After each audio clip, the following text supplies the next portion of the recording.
Kuchala Daora, o maldito ventilador voador. Esse filho da mãe é tipo um ar-condicionado possuído com asa. O bicho voa o tempo inteiro, sopra furacão na tua fuça e ainda fica metido lá no alto, girando feito Beyblade endiabrado. Tenta chegar perto, ele já te manda pra Nárnia com um peteleco de vento. A carcaça é de aço inox, quase imune a tudo, e ainda fica soltando tornadinho como se fosse brincadeira.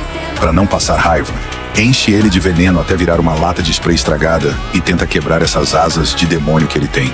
E por Deus, equipa uma armadura anti-vento ou vai sair planando igual frango de padaria. Boa sorte, caçador, porque esse desgraçado não tem dó de ninguém.